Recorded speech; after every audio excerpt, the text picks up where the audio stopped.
Hi everyone, I'm Dan Harding, Editor-in-Chief of Power Motor Yacht. Welcome to my review of the Sunseeker 55 Superhawk. In the 90s, a flock of Sunseeker Superhawks ruled the seas. From 34 to 38 feet, they regularly graced the silver screen with cameos in the James Bond franchise. Sleek and sporty with luxurious accommodations below, they epitomized 007 cool with a nod to the go-fast boats that captured the imagination of the American milieu. With the 40-ish knot cruise, these bad boys with a heart of gold boasted accommodations for long weekends and really struck a chord with the Miami Vice faithful until 2009 when the line was suddenly discontinued. Now, 14 years later, Sunseeker has rehatched the Sunseeker line with the 55-footer that stole the recent Miami boat show.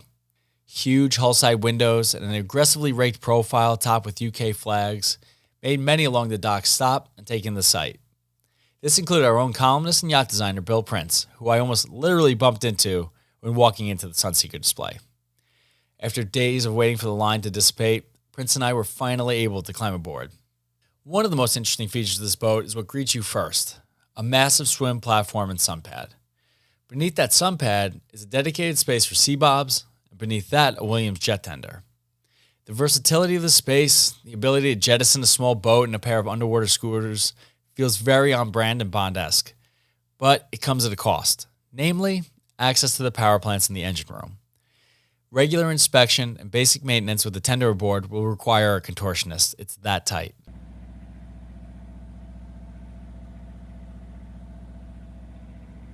Luckily, when done right, most of your time will be spent on deck, where a series of smart, easily sliding pieces of furniture convert a massive sunbed into a modern cockpit with a table and a pair of lounges. I estimate that you could have as many as 24 guests aboard without the boat feeling overcrowded. Access to the side decks is via a pair of midship doors beside the helm, a configuration that lends maximum beam to the entertaining level. Calling it cockpit here really just feels inadequate. That level will likely be swarming with guests who will circle the wet bar with a grill, pop-up TV, and plenty of cold storage. Up in the bow is an interesting and luxurious lounge. I say interesting because to enjoy this space, you have to step over this small bulwark that ensconces the space. Prince and I stood there and took it in for a minute. It's not good or bad, it's just different, he said. The more I think about the space, the more I like it. With a boat like this, you'll likely have a lot of friends coming out of the woodwork for a ride, and keeping guests and their kids in a safe space, away from the working side decks when docking or dropping the hook, seems like a winning concept to me. On the topic of winning concepts, the interior of this so-called day boat is comparable to that of other motor yachts in this size category in terms of accommodations and finish. There's a VIP stateroom forward and a full beam of midships master with a galley, head, and lounge in between. The lounge, a few steps down, is both private yet bright. You're safe from prying eyes dockside, but a large overhead window atrium lets the light flood in. Calling this a day boat, you can call it a weekender, but I foresee a family spending weeks aboard at a time if that's what they choose.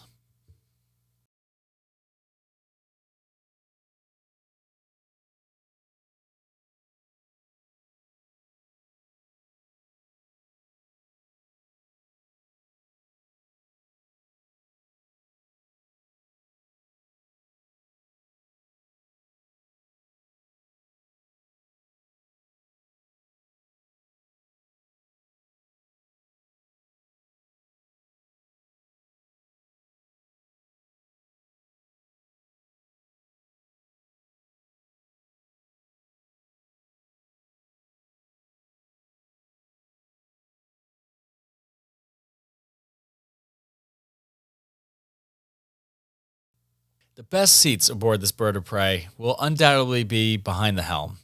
Facing the clean and modern helm is a trio of bolstered seats behind a 3/4 windshield. The windshield height gave me pause when standing and sitting. It's just about my eye level. I'm about 6'2".